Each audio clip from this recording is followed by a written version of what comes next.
Olá, curiosos! Boa noite, curiosos! Começando aquele encontro das noites de quinta-feira, contando histórias da televisão brasileira. E mais uma vez estou aqui com um especialista, Magalhães Júnior. Boa noite, Magalhães. Boa noite, Marcelo. Boa noite aos nossos amigos curiosos. Quem é que chama a vinheta hoje, Marcelo? Par ou ímpar? Vai, par. Ímpar. Os dois. Pois um. É você, Maia, é você. Puxa vida. Então, por favor, rode a nossa vinheta.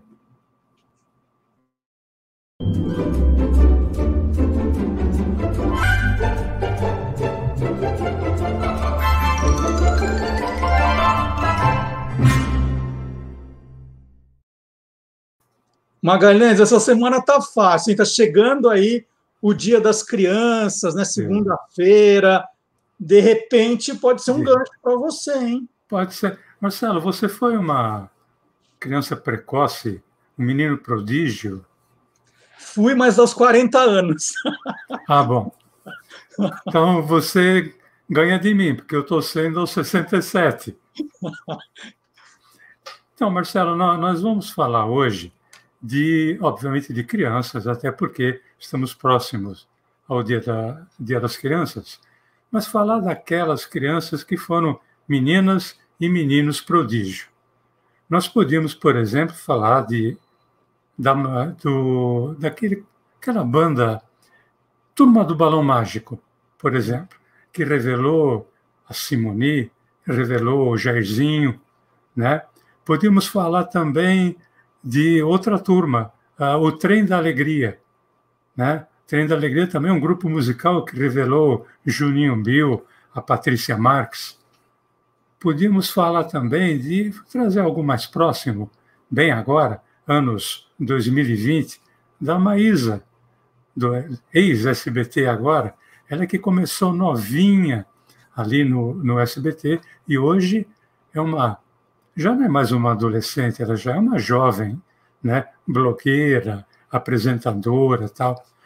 Mas eu queria trazer para você e para os nossos curiosos aquelas crianças prodígio que sempre fizeram parte da TV brasileira desde o início. Isso é desde sempre. E a primeira delas, ela acontece junto com a inauguração da TV brasileira em 1950. O nome dela é Sônia Maria Dorsi. Ela se apresentou no dia da inauguração. Ela era aquele índiozinho que era o símbolo da Tupi. Ela era aquele índiozinho que falou boa noite, ou algo assim, né? Mas a Sônia Maria Dorsi, que é Dorsi com C, a gente encontra muito Dorsi com S, ela começou se apresentando antes ainda, no rádio, ali 1947, 1948, ela devia estar com 3, 4 anos, até porque o pai dela era maestro, Francisco Dorsi, e ele era músico e produtor da Rádio Tupi Difusora, onde rolava um programa chamado Clube do Papai Noel. E ela se apresentava no Clube do Papai Noel. Isso no rádio. E ela logo... Aquele gigante que aparece lá era o Túlio Lemos? Exatamente, aquele gigante ali do lado da Sônia Maria Dorsi, ele com 2,4 m e ela com 1,5 m, ou menos até, né? Por que nós estamos falando isso? Porque ela começou a fazer algumas apresentações num programa chamado Gurilândia, que era uma adaptação do Clube do Papai Noel, que era no rádio, para a TV. E viu-se que aquela menina tinha muito jeito, ela cantava, ela dançava, interpretava. Então, o Túlio de Lemos teve a ideia de criar uma novela chamada De Mãos Dadas, que era a história de um viúvo que cuidava da filhinha. Esse viúvo era o Heitor de Andrade e a filhinha, a Sônia Maria Dorsi. E essa novela fez um sucesso para a época. Ela ia ao ar apenas às terças e quintas. Quando eu falo fazer sucesso, Marcelo, parece exagero, né? Ah, eram poucos os números, de aparelhos televisores que existiam. Mas havia o boca a boca, havia o televizinho, né? Que aliás eram muitos, né? Uma televisão juntava ali de vizinhos suficiente para haver comentários. E as histórias que o Túlio de Lemos criava eram aquelas histórias muito água com açúcar, mas de muita emoção, né? Então, Sônia Maria Dorce e Heitor de Andrade formaram uma dupla sensacional que acabou depois se repetindo em 1955, seria assim o De Mãos Dadas 2, só que aí ela fazia um papel duplo. Eram duas irmãs gêmeas. A diferença estava numa pinta no rosto, só que era ao vivo.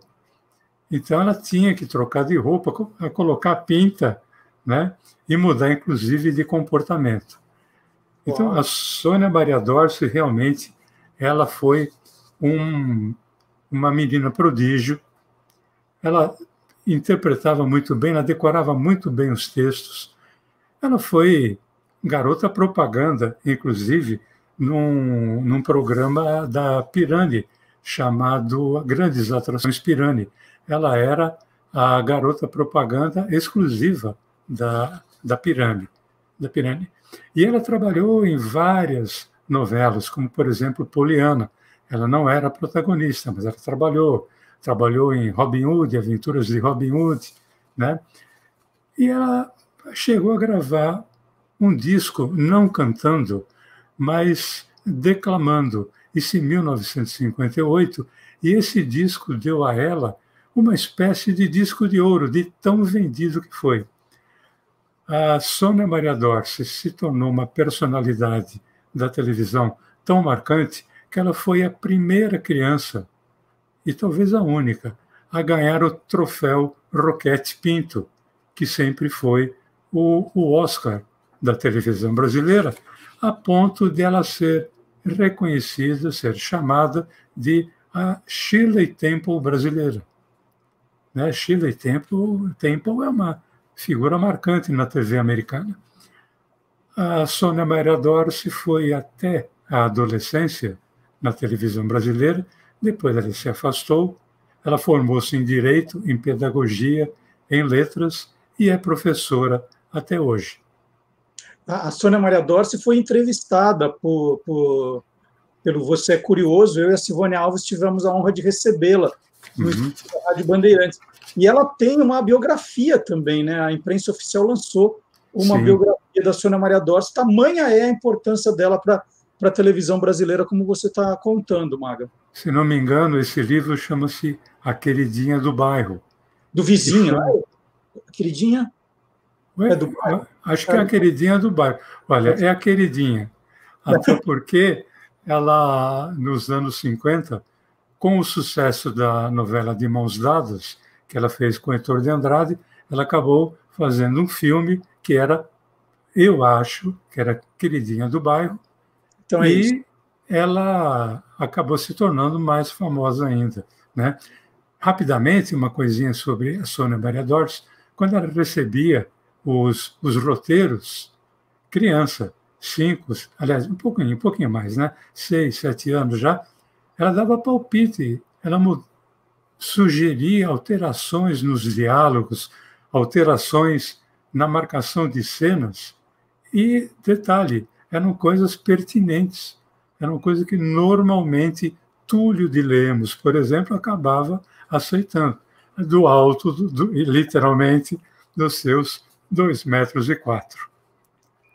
Bom, mas, olha, praticamente contemporâneo a Sônia Maria Dorce, porque ela está ali no dia 18 de setembro de 1950, dia da inauguração da televisão. Mas um pouquinho depois, no ano seguinte, com a chegada da família Canales, que era uma família circense, à televisão, vem, junto com o Circo Bombril e Walter Stewart, que era o seu apresentador, o Adriano Stewart. Adriano Stewart, que contracenou com a Sônia Maria Dorce em muitos episódios e muitas séries, até novelinhas ali da TV Tupi. Ele que no início era chamado, inclusive, de Adriano Roberto, porque o nome dele era esse, Adriano Roberto Stuart. Então você vai pesquisar, você vê ali, às vezes, falando Adriano Roberto, o garoto Adriano Roberto é o Adriano Stuart, né? Ele que começou com 7 anos, inclusive apresentando, junto ao pai, o Circo Bombril, né? Ele com Walter Stewart, uma dupla imbatível em termos de humor. Mas, em pouco tempo, se viu que o Adriano ele era bom, muito bom ator, não só para comédia, mas para drama também. Então, ele foi muito requisitado em todo o tempo em que ele esteve presente ali na TV Tupi, por exemplo, trabalhando em muitas comédias com o pai, Olindo Topa Tudo, que era um programa que o Walter Stewart possuía.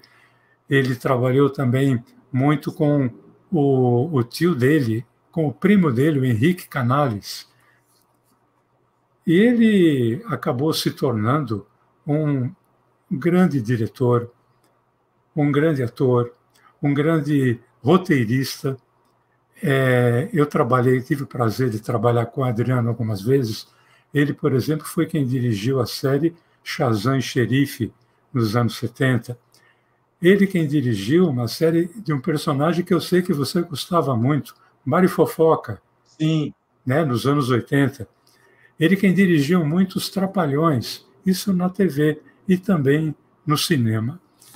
Eu tive, como falei, o privilégio de trabalhar com o Adriano, que era um cara genioso, mas era um cara genial também.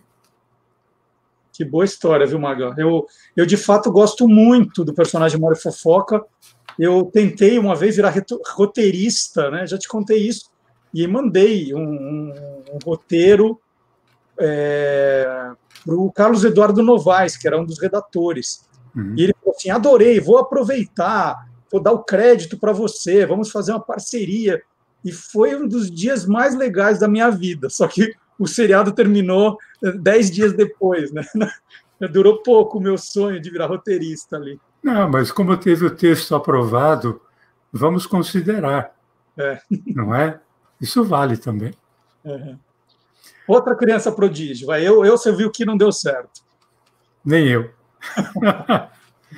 Então, Marcelo, vamos falar da Lurdinha Félix. Nós já falamos dela recentemente, que ela foi a mais jovem garota propaganda da TV brasileira.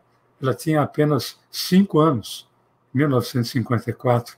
E ela participou de várias séries e várias novelas, sempre com muito destaque. E tem uma série que ela participou, chamada Papai, Mamãe e Eu. Ela participava junto com Carlos Zara e a atriz Araçaria de Almeida. Obviamente, o Carlos Zara era o papai, Araçari, eu falei de Almeida, mas é de Oliveira, Araçari era a mãe, e eu, que era a filha, era a Lurdinha Félix, né? A Lurdinha Félix, ela participou também de muita novela, e eu vou citar 2 que fizeram sucesso, daquele de Arrasar Quarteirão: A Moça que Veio de Longe, e a novela Redenção, que foi aquela que foi mais longa do que uma segunda-feira chuvosa, né, como se diz aqui na Moca. E a Lurdinha, além de participar de novelas como atriz, ela sempre foi muito expressiva como atriz. Todo mundo gostava muito dela.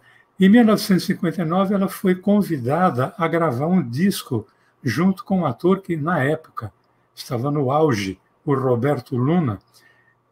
Vamos lembrar que o disco, na época, era 78 rotações. Então, era uma música de um lado, uma música do outro, né? Então, o combinado é que ele gravasse, de um lado, a música O Homem e a Criança, e, do outro lado, a Lurdinha Félix gravasse o Rock do Rato, 1959. E, realmente, ela gravou. E aí, desde então, dos 5, 6 anos, ela provou que ela era uma atriz, uma cantora realmente precoce, ela que ficou também até a adolescência na televisão, depois passou a dedicar sua vida, como dedica até hoje, à psicologia. Bom, e aí a gente podia lembrar também de uma dessas crianças prodígio que nos deixou agora, né, no comecinho na semana passada, a Márcia Cardial, né, Magalhães? A Márcia Cardial, ela era filha de um contra-regra, né? E o pai dela tinha um apelido que era Lesco-Lesco. E ele indicou a Márcia para participar, fazer teste ali para participar de uma novelinha. E ela foi aprovada e começou a participar de várias novelas. Participar como atriz e aí começou a participar também como apresentadora, né? Mas o início dela, forte mesmo, foi como atriz. Tanto que várias novelas ela participou como protagonista. Eu até selecionei o nome de algumas, por exemplo, novelas que foram marcadas ali no tempo em que ela fazia parte da TV Cultura, novelas escritas pela Lúcia Lambertini, assim, por exemplo, O Preço da Vitória, né? Depois ela participou de uma novela chamada Angélica, uma novela infanto-juvenil, Angélica escrita com K, né? Depois ela foi protagonista de uma novela chamada A Cabeçuda, escrita mas a Cabeçuda porque ela era cabeça dura, né? Escrita pela Lúcia Lambertini. Também uma outra novela chamada Clarissa, e ela é dada sempre muito destaque porque ela era protagonista. E ela se notabilizou também apresentando programa infantil, né? Em todas as fases de um programa infantil chamado Astrás. Inclusive, em um deles, numa das fases dos Astrás, ela, já como adolescente, apresentou o programa ao lado de um ator chamado Aristides Molina, o Titio Molina, né? E depois, numa outra fase, já nos anos 70, ela, já deixando de ser adolescente, sendo jovem, passando a ser chamada de Tia Márcia. Mas tem um detalhe da Márcia Real que eu acho que você sabe, porque ela está envolvida numa série que eu sei que você gosta muito. Mário Fofoca não é, qual que é? Não, Mário Fofoca não é. A Márcia Cardial, ela começou a trabalhar como dubladora. Ela, com 10 anos, trabalhando como dubladora, nos primeiros estúdios de dublagem, a gravação, dublando uma série chamada Papai Sabe Tudo. Ela dublava a filha mais nova do Papai Sabe Tudo, que era a Cate. Então, para homenagear e para lembrar também da voz da Márcia Cardial, nós separamos um trecho de um episódio do Papai Sabe Tudo, que nós vamos ter a Márcia Cardial dublando a Cate, que é a filha mais nova, contracenando com a Beth, que era dublada pela Neuza Maria Faro, contracenando com o Jim Anderson, que era o Papai Sabe Tudo, dublado pelo Ribeiro Filho, e depois, numa outra ceninha, ela vai contracenar com o velhinho, dublado pelo Rogério Márcico. Vamos ver. O que eu vou fazer com 2 dúzias de biscoitos? Eu sei o que fazer com eles. Apenas compre e não precisa fazer perguntas. Eu posso lhe dar 1000 razões porque não quero. Não quero razões, apenas quero dinheiro. Olá. Olá. Olá, papai querido. Que tal 3 dúzias de deliciosos biscoitos? Oh, não me diga que a gatinha está querendo dinheiro outra vez, está? Sim. E 4 dúzias? Escute, eu tenho 4 barris cheios desses biscoitos para o resto do ano. Onde está sua mãe? Alô, como vai a linda senhorita? Muito bem. Poderia me dizer onde poderei encontrar o Sr. Liddon? Certamente, sou eu.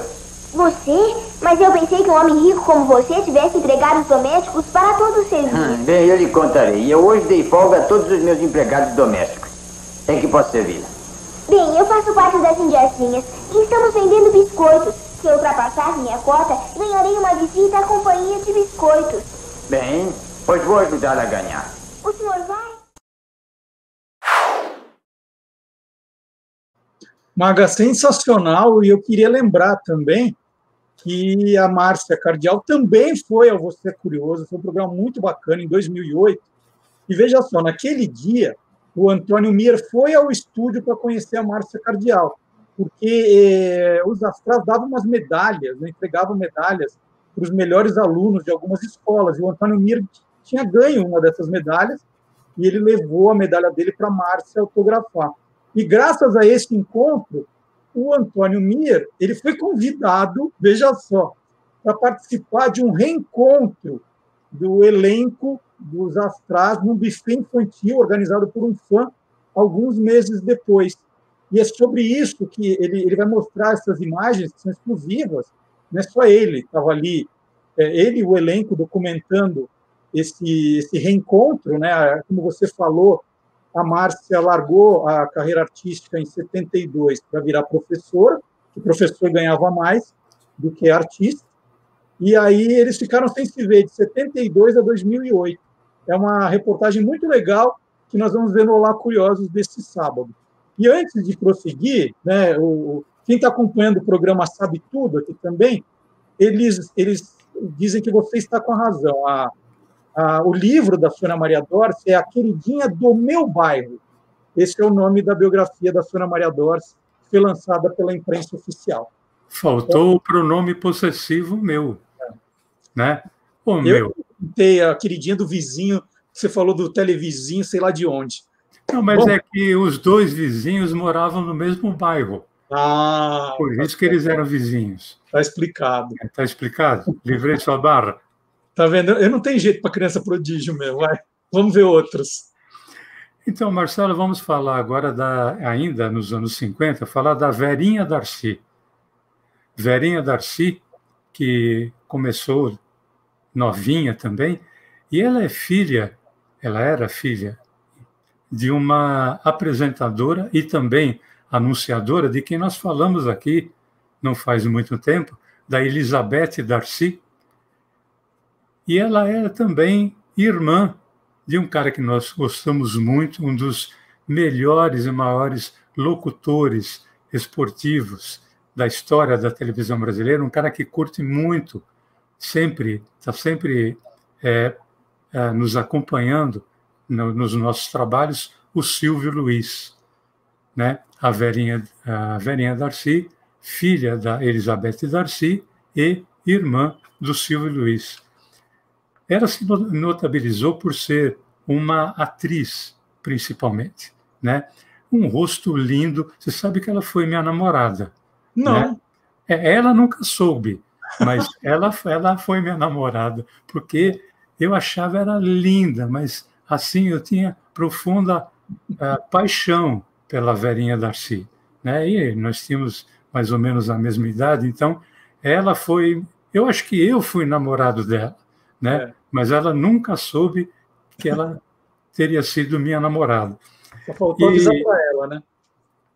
Agora não dá mais, né, Marcelo? Porque, infelizmente, a Verinha Darcy nos deixou muito cedo. Mas, naquela época, nossa, era uma paixão que não era correspondida, mas vai se fazer o quê? Não se pode ganhar todas, né? E a Verinha Darcy participou de muitas novelas, protagonizando, inclusive junto com a Lourdinha Félix. Uma delas foi Angélica com K, outra foi a Clarissa, né? Clarissa estava sempre em destaque, isso na época em que o Canal 2 era TV Cultura, mas não era TV Cultura como a gente conhece hoje. Ela pertencia ainda aos Diários Associados. Ela era uma espécie de co-irmã da TV Tupi, né? Uma outra novela que ela participou, em que inclusive a Lourdinha Félix também participou, foi A Cabeçuda, em que era um termo mais ligado à teimosia do que outra coisa. Como eu falei, infelizmente, a Verinha Darcy, embora tendo marcado e muito, principalmente até o período da adolescência, quando ela deixou a televisão, ela nos abandonou muito cedo, o que foi uma pena, mas fica aqui o nosso registro, né, dessa garota prodígio, que inclusive contracenou com um dos monstros do humor brasileiro, o Amândio Silva Filho. Ô, Maga, você lembrou aí das crianças prodígio dos anos 50? Uhum. Agora, eu começo a ver televisão nos anos 60. Eu queria ver quem que você lembra dessa época em que eu começo a ver televisão de crianças prodígio aí, anos 60. Anos 60? Eu vou falar o nome dele. Paulo Augusto. Refresca para você? Não, né? Paulo Augusto não. Paulo Augusto Franco. O Guto Franco. Ah, bom. Que é filho de... Moacir Franco, talvez? Talvez, né? Então, o Guto Franco, ele que nasceu em 1959, com 5 anos, ele já era sucesso. Mas, quando eu falo sucesso, às vezes dá a impressão que é exagero. Mas nós falamos aqui, Guto Franco, filho de Moacir Franco. Mas teve uma época em que o Moacir é que virou pai do Guto. Uhum. Sabe? Quando encontravam o Moacir na rua, falavam, olha o pai do Guto. E não era brincadeira. Porque o Guto surgiu no programa Moacir Franco Show em 1900, na virada ali, 1963 para 1964. E ele era muito espontâneo no palco. Dava a impressão que ele estava brincando no quintal de casa. É lógico que ele estava na presença do pai, mas qualquer outra criança se sentiria talvez inibida. E o programa Moacir Franco Show muitas vezes era anunciado nas revistas e nos jornais como Moacir Franco Show, quinta-feira, às 9 horas, na TV Excelsior, com a participação especial de Guto, que era para dar, né, mais importância ainda ao programa. E a primeira participação dele foi muito legal, porque ele cantou junto com o pai uma musiquinha chamada Canta, Mas Não Mente, né, em que o Moacir canta 3 estrofes, se gabando, e na 4ª estrofe o Guto desmonta tudo o que o pai acabou falando. E esse disco que acabou sendo lançado era um compacto duplo, que eram 2 músicas de cada lado, acabou ficando no top 5, que era, na época se chamava Hit Parade, durante semanas, né, entre os 5 primeiros colocados. O Guto, ele foi um dos maiores nomes infantis da televisão brasileira, a ponto de lotar o Maracanã sem ser dia de jogo. O Maracanã foi lotado ali 67, por aí, próximo do Natal, para que se visse o Guto chegar de helicóptero trazendo o Papai Noel. Uau! Né? Então, isso não é para qualquer moleque, não.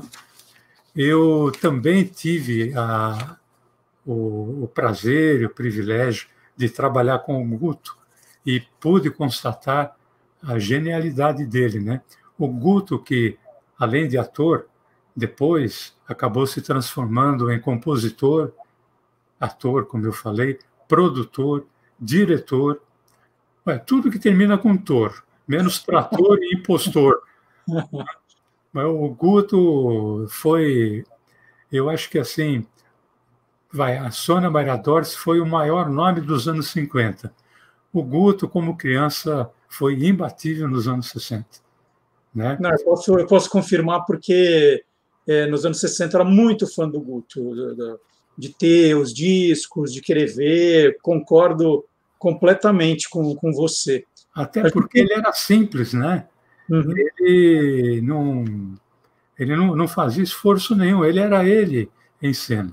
Né? E, por falar nisso, nós temos um registro de um show do dia 7, que era um espetáculo que acontecia nos anos 60 na TV Record, caísse no dia em que caísse o dia 7, porque a TV Record era no canal 7, como é até hoje, suspendia-se a programação normal e fazia-se um grande espetáculo. E em 1969, o tema desse espetáculo foram as histórias infantis. E num momento, numa das histórias, durante o show, a história foi Aladim e a Lâmpada Mágica. E o Aladim era o Moacir Franco e o gênio da Lâmpada Mágica era o Guto. E eu convido você e os nossos amigos curiosos a prestarem atenção na reação do público na hora em que o gênio da lâmpada, o Guto Franco, aparece. Vamos ver. Esse cara tá vendendo lâmpada velha. Tá suja essa lâmpada.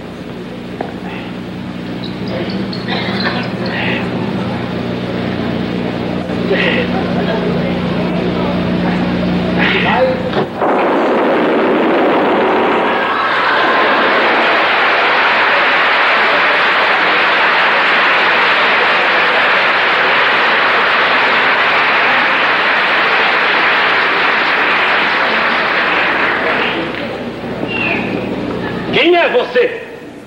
O senhor me chamou, pai? Oh. O senhor me chamou, meu amo. O que queres de mim? Eu sou um gênio.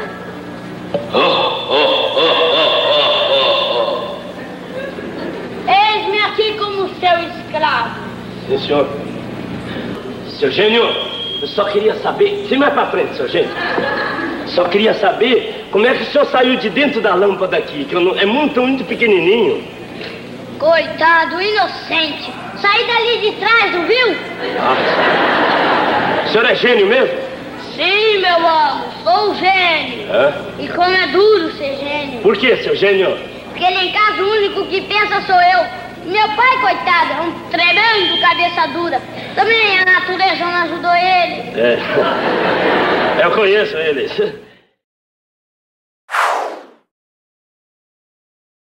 Muito bom. Sou fã do Guto, hein? Sou fã do Guto. Eu sou fã do Guto, sou fã do Moacir, uma fã de carteirinha. Sim. Agora, Marcelo, eu ia chamar você de Guto, quase.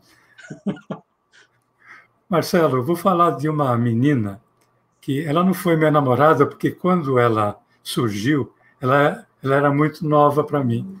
Ela surgiu com 5 anos. E com 5 aninhos, ela foi protagonista de uma novela, apenas isso. Né? O nome dela era Patrícia Aires. É linda, linda, cabelos loiros, compridos. Ela era filha, meu Deus do céu, de um ator, um dos pioneiros da televisão brasileira, chamado Percy Aires.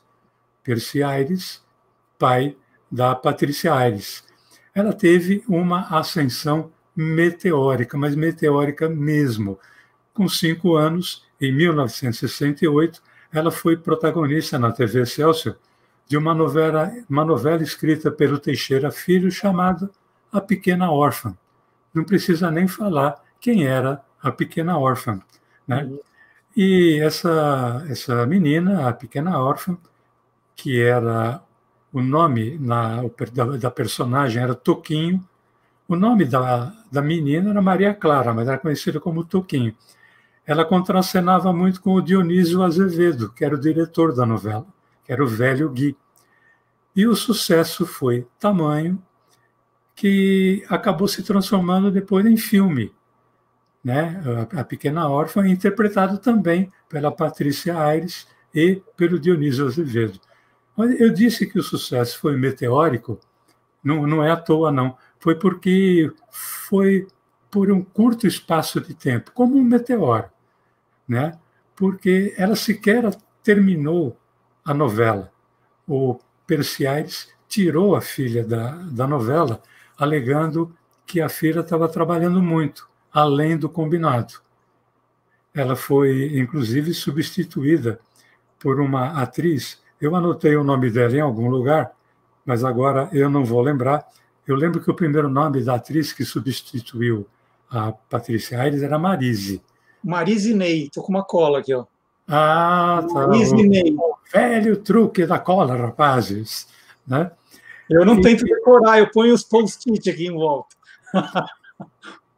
E ela acabou não terminando. A Marise, quem terminou a novela, o Percy Aires alegava uma coisa e o Dionísio Azevedo, que era o diretor da novela, alegava outra, dizendo que, na verdade, o pai estava querendo valorizar o passe da filha, tal, etc. Mas a verdade é que a Patrícia Aires, apesar daquele boom que fez, né, essa ascensão meteórica, ela nunca gostou muito de ser atriz.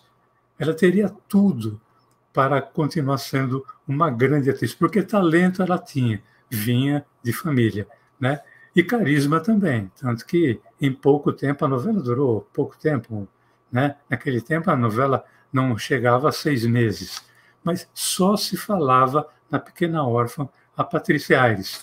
Mas nós temos um trechinho, não da Pequena Órfã, mas de uma outra novela que ela fez, não como protagonista, uma novela em 1971, novela exibida em parceria TV Cultura, já a TV Cultura que nós conhecemos, em parceria com a TV Globo, chamada Meu Pedacinho de Chão, em que a personagem da Patrícia Aires vai contracenar com o Renato Consorte, que fazia o dono de uma venda chamada Seu Giacomo. Vamos ver. Uè, Vitorina! Bianchino bello! Diga isso aqui. Eu tava com vontade de chupar uma bala. Ah, é? Não me diga. Digo sim. E o dinheirinho? Você assim me leva à falência? Falência! Vai, pega lá no vídeo, né? Quantas? Faz uma coisa. Quantas se você puder pegar numa mãozada só? Não, pega o senhor. Eu tô mandando, pode pegar. Que bom, né? Assim que eu gosto, uma menina educada. Não é por isso, é que na mão do senhor pega mais, tá, seu Jaco? Obrigada.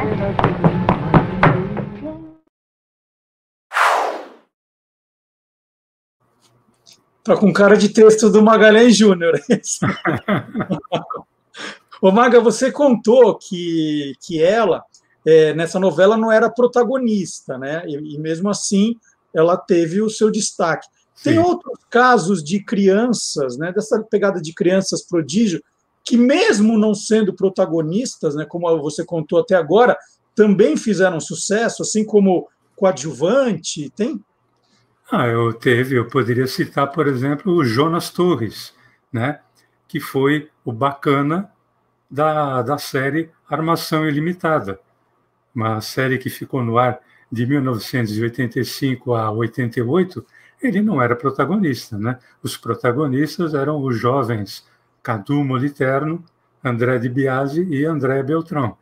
Mas o personagem bacana caiu na graça do público, muito pelo carisma e pelo talento do Jonas Torres, que na época tinha apenas 11 anos, mas que acabou se tornando tão importante quanto os personagens do Juba e do Lula, que eram interpretados pelo Cadu Moliterno e pelo André de Biasi.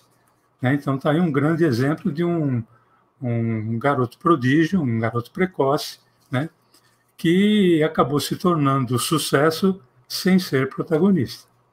Uma outra pergunta, né? Você citou a Sônia Maria Dorce, o Adriano Stuart, a Verinha Darcy, a Patrícia Aires, o Guto Franco, e de alguma forma, né, eles eram ligados a alguém de televisão, alguém que já estava dentro do veículo televisão.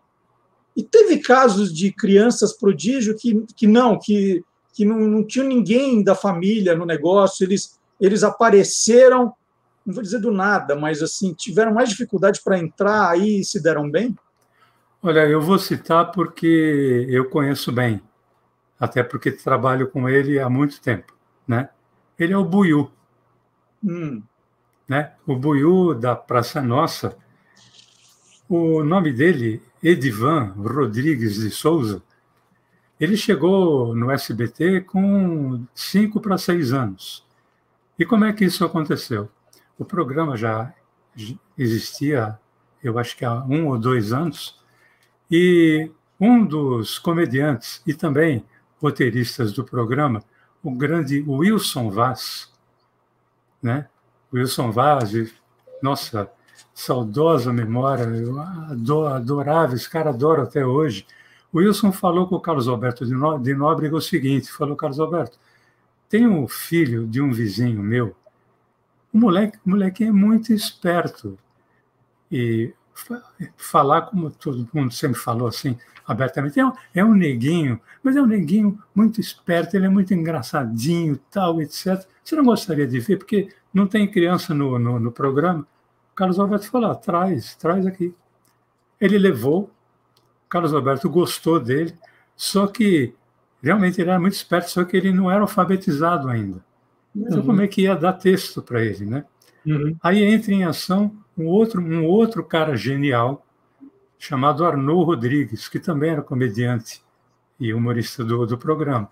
O Arnaud falou: não, deixa comigo, eu coloco o garoto na minha participação no programa e faço o texto e faço com que ele decore, né? Ele não sabe ler ainda, mas ele vai decorar. E o Arnaud foi quem apelidou o Buiú de Buiú, porque Buiú vem de buio, que em italiano significa escuro. Mas não era só por isso, não, porque o Arnaud deu esse nome porque era o nome de um jogador lá do Pernambuco, que é a terra do Arnaud Rodrigues, de quem o Arnaud era fã, jogador dos anos 50.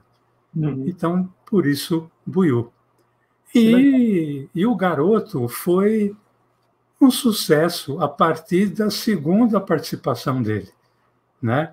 Mas, assim, tudo que o Buiú dizia, o programa não tinha claque, o programa era com plateia. Não era que era de levanta a plaquinha para rir, a plateia ria se achasse engraçado.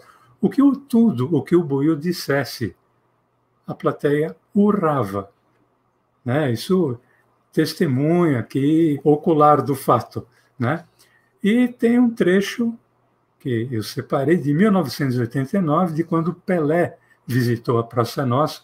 Eu tive a honra de escrever a participação inteira do Pelé, que foi com o Borges de Barros, o caro colega, a Maria Tereza, que era fofoqueira, e o Buiú, né? Então vamos ver um trechinho da participação do Pelé com o Buiú na Praça Nossa. Vamos lá. Meu rapaz, mas você podia me emprestar uma das gatinhas, né? Tu é muito feio para ela.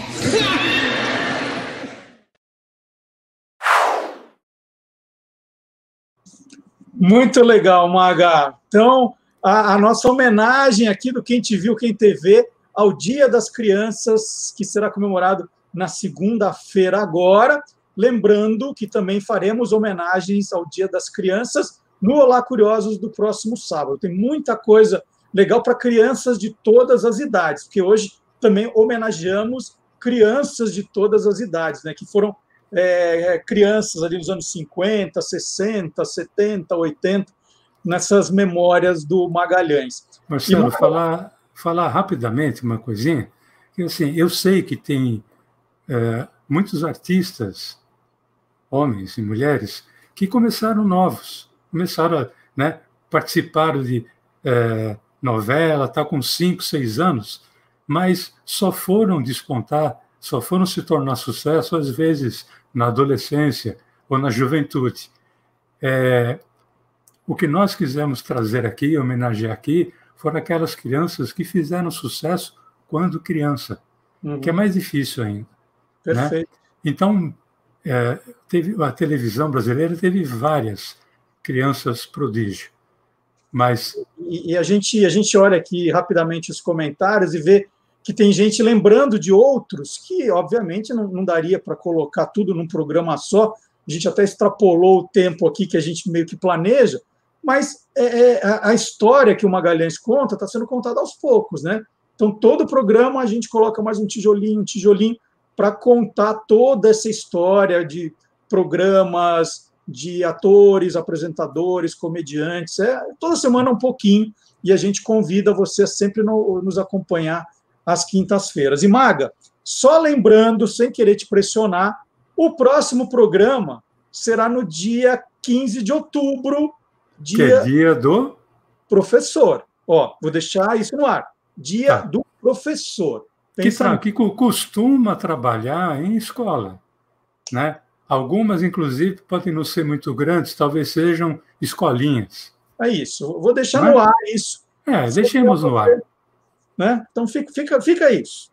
E a gente volta, então, na próxima quinta-feira. Antes de ir embora, não esqueça de dar o seu like no nosso vídeo. Se você não se inscreveu ainda, inscreva-se, acione o sininho, né? Deixa um comentário aqui também o que você achou, sugestões para o Magalhães Júnior, e não esqueça de nos acompanhar todo sábado, das 10 ao meio-dia também.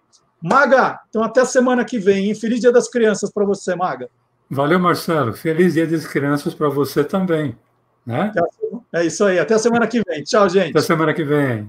Tchau.